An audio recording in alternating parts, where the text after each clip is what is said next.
வாழ்க வையகம், வாழ்க வையகம், வாழ்க வளமுடன். குரு வாழ்க, குருவே துணை.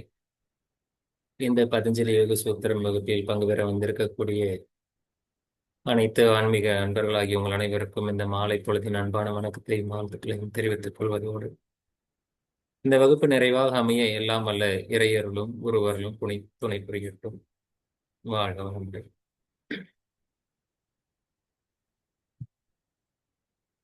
சமாதி பாதம் முதல் பாதத்தில் நாம் பார்த்து கொண்டிருக்கிறோம். முதல் சூத்திரத்தில் அறிமுகப்படுத்தப்பட்டு இரண்டாவது சூத்திரத்துல டெஃபினிஷன், யோகா பத்தின டெஃபினிஷன், வரையறை. மூணாவது சூத்திரத்துல அதனுடைய பலன், பெனிஃபிட். நாலாவது சூத்திரத்துல சித்த விருத்தி நிரோதம் அடையலைன்னா விருத்தி தான் நம்முடைய கதி அப்படிங்கிறது சொல்லப்பட்டது. அஞ்சாவது சூத்திரத்துல 5 விருத்திகள் என்று விருத்திகளின் வகைப்பாடுகள் சொல்லி, ஆறாவது விருத்தியில 5 வகையான விருத்திகளை சொல்லப்பட்டது. ஏழாவது சூத்திரத்தில் இருந்து 11வது சூத்திரம் வரைக்கும் 5 விருத்திகளை 5 விதமாக விவரிக்கப்பட்டது. 12வது சூத்திரத்துல அபியாச வைராக்கியம் என்ற டூல்ஸ் தான் சித்த விருத்திகளை நிரோதம் பண்றதுக்கு இருக்கு அப்படிங்கறத சொல்லப்பட்டது. 13வது சூத்திரம் 14வது சூத்திரம் அபியாசத்துக்கு விளக்கம் கொடுத்தது. 15, 16 வைராக்கியத்துக்கானது. 17, 18 2 வைராக்கியத்துக்கான பெனிஃபிட். 19, 20, 21, 22 இந்த 4 சூத்திரங்கள் இந்த யோக சமாதியை நீங்க எப்படி பண்ணணும், எப்படி பண்ணக்கூடாது, எவ்வளவு முயற்சி பண்ணணும், எவ்வளவு முயற்சி தீவிரம் முயற்சி பண்ணணும், அப்படி பண்ண முடியலன்னா எவ்வளவு பலன் கிடைக்கும் அப்படிங்கறது இங்க சொல்லப்பட்டிருக்கு. 19, 20 பவ பிரத்யயம் அண்ட் உபாய பிரத்யயம். அடுத்து 22, 23 உங்களுடைய தீவிரத்தன்மை, உங்களோட முயற்சி. 21, 22. 21, 22. 19, 20, 21, 22 4 ஸ்லோகம். 22ஓட உங்களுடைய தீவிரத்தன்மையை சொல்லிருக்கு. தீவிரத்தன்மையினுடைய அளவு முறைகள் 2 சூத்திரத்தில் சொல்லப்பட்டிருக்கு. 21, 22. 23ல இருந்து உங்களுக்கு ஈஸ்வரா வைராக்கியம் சைடு, ஈஸ்வர பிரணிதானா, தென் உயிச ஈஸ்வரா, ஈஸ்வரனா யாரு, கிளேச கர்மங்கள் இல்லாத சொல்லக்கூடிய 24. 25ல அவன் சர்வஜனா இருக்கிறான். 26ல குருவா இருக்காரு. 27ல அதை ஓம்காரன்னு சொல்றோம். 28ல ஓம்காரத்தை எப்படி பிராக்டிஸ் பண்ணு சொல்றோம். 29ல அதனுடைய பலன் என்னன்னு சொல்றோம். அங்கதான் அந்தராயா ரிமூவ் பண்ண முடியும் அப்படின்னு சொல்ல முடியுது. அப்ப அந்தராயா எங்க இருக்குன்னா 30, 31, 30லயும் அந்தராயா பத்தின சூத்திரங்கள் இருக்கு. 30, 31ல அந்தராயா பற்றி இருக்கு. அதுக்கப்புறம் அதை எப்படி நம்ம பிரதிஷேதார்த்தம் பண்ணணும், அதை ஏக தத்துவ அபியாசத்துல பண்ணலான்னு 32. அதன் பிறகு 33ல இருந்து 6 ஏக தத்துவ அபியாசங்கள், 33, 34, 35, 36, 37 வரைக்கும். 38ல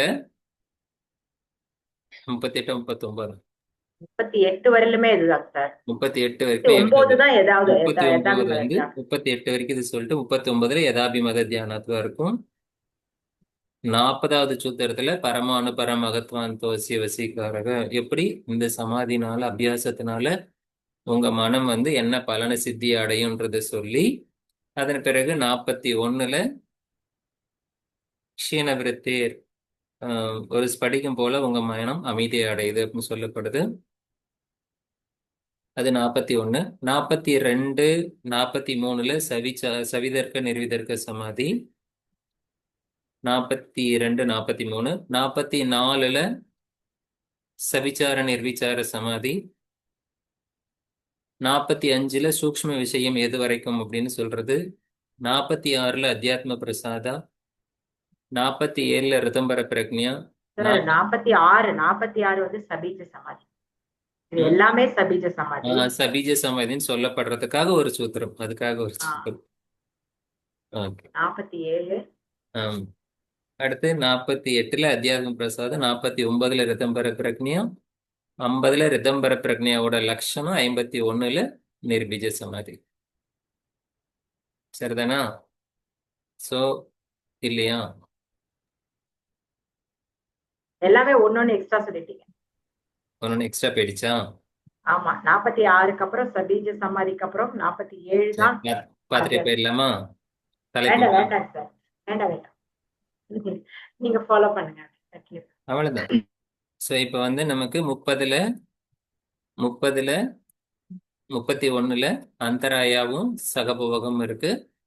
அதன் பிறகு 32ல ஏக தத்துவ அபியாசத்தை அறிமுகப்படுத்துறாங்க. 32ல ஏக தத்துவ அபியாசம்னு சொல்லப்படுது. என்னென்னு சொல்லல, ஜஸ்ட் ஏக தத்துவ அபியாசத்துக்கு ஒரு சூத்திரம். ஏக தத்துவ அபியாசத்தை நம்ம ஃபாலோ பண்ணணும் அப்படிங்கிறது 32. 33ல இருந்து 33, 34, 35, 36, 37, 38 வரைக்கும் ஏக தத்துவ அபியாசங்கள் 6 தத்துவங்கள் சொல்லப்படுது.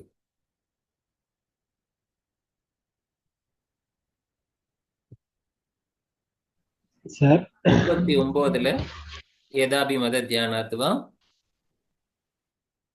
40ல பரமாணு அதனுடைய சித்தி, 41ல க்ஷீண விருத்தி மனேகை பத்தி சொல்லப்படும். கிரகித்ரு இந்த 17வது சூத்திரம் கம்பேர் பண்ணி சமாதி சமாபத்தி, சிம்பிளா சொல்லணும்னா இது சமாபத்தி அப்படின்னு சொல்லலாம். அதுக்கப்புறம் அந்த சமாதியோடைய டைப்ஸ், 42ல சவிதர்க்க சமாதி, 43ல நிர்விதர்க்க சமாதி, 44ல சவிச்சார நிர்விச்சார 2 சமாதியும், 45ல சூக்ஷ்ம விஷயம் எது அப்படிங்கிறது, 46 சபீஜ சமாதி, 47ல அத்தியாத்ம பிரசாதம், 48ல ரிதம்பர பிரக்ஞா, 49ல ரிதம்பர பிரக்ஞாவோட லட்சணம், 50ல அதனுடைய பலன், 51ல நிர்பீஜ சமாதி. கிளியரா இருக்கா?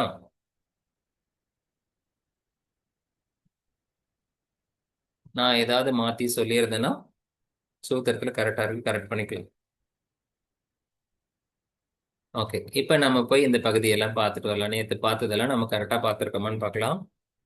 ஏக தத்துவ அபியாசம் வரைக்கும் பரமாணு பரம மகத்துவம் அந்தோசிய வசீகாரக, அது வரைக்கும் நம்ம ஏக தத்துவ அபியாசங்களை பார்த்தோம். சின்னதுல இருந்து பெருசு வரைக்கும் எல்லாம் நம்மளுடைய கட்டுப்பாட்டுக்கு வரும். சார் ஒரு டவுட் சார், ம் அந்த ஏகதத்துவ அபியாசத்துல மைத்ரி கருணா அது எனக்கு கொஞ்சம் எக்ஸ்பிளைன் பண்ணணும் ம். சார். அது கொஞ்சம் கிளியரா புரியல. மைத்ரி கருணா கிளியரா புரியலையா?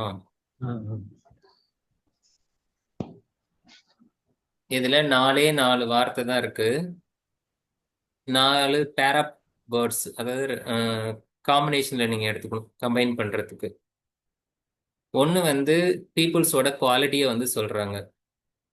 அது என்ன அப்படின்னா 5வது வார்த்தையிலிருந்து பாருங்க, சுகா துக்கா புண்ணியா அப்புண்ணியா. சுகா பீப்புள் இருக்காங்க, துக்கா பீப்புள் இருக்காங்க, புண்ணியம் பண்ணவங்க இருக்காங்க, அப்புண்ணியம் பண்றவங்க இருக்காங்க. இவ்வளவுதான் 4 வகையான பீப்புள்ஸ் இருக்காங்க. இவங்க 4 பேர்கிட்டயும் நீங்க எப்படி நடந்துக்கணுங்கிற உங்களுடைய அணுகுமுறையும் கொடுக்குறாங்க. அதுக்கு பேரு பாவனான்னு பேரு. நீங்க எப்படி அவங்கள வந்து அப்ரோச் பண்றீங்க அப்படிங்கிறது. அது மைத்ரி பாவா, கருண பாவா, முதித்த பாவா, உபேக்ஷண பாவான்னு சொல்லுவாங்க.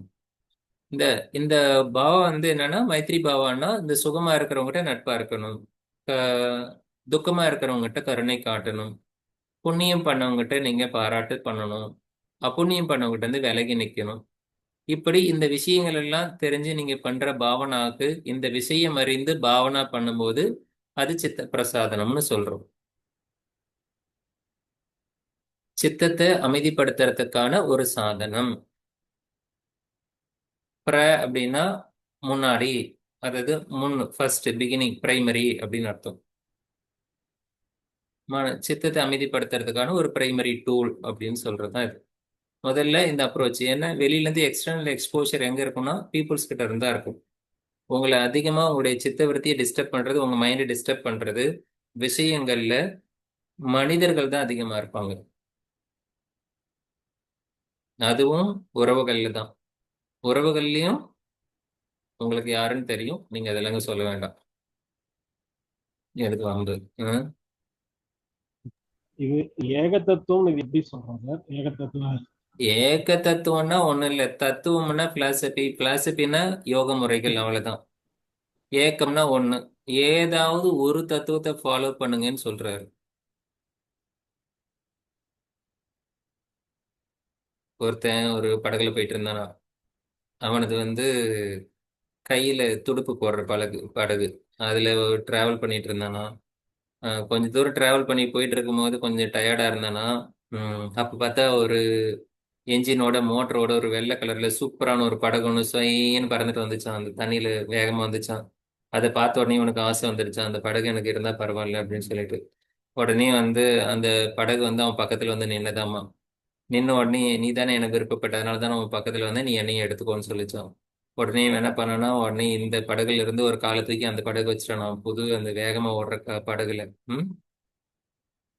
இப்போ காலை வச்சு எடுத்து அவன் ஓட்டிட்டு போகலாம். அந்த விசைப்படகை எடுத்துட்டு அவன் மோட்டரை ஸ்டார்ட் பண்ணி மறுபடியும் வேகமா போயிடலாம். ஆனா அவனுடைய மனசு என்ன பண்ணுதுன்னா, இந்த இவ்வளவு நாள் ஓட்டின படகை எப்படி என்னால விட முடியும்?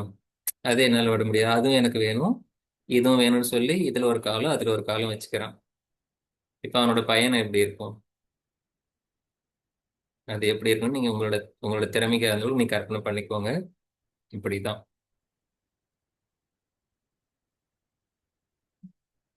சோ அதுல ஒண்ணு இதுல ஒண்ணு பண்ணாம ஒழுங்கா ஒண்ணு பண்ணுங்கிறாரு. அது எது பண்ணாலும் ரிசல்ட் கிடைக்கும்னு சொல்றாரு. அதுல ஒண்ணுதான் இந்த சித்த பிரசாதனம்.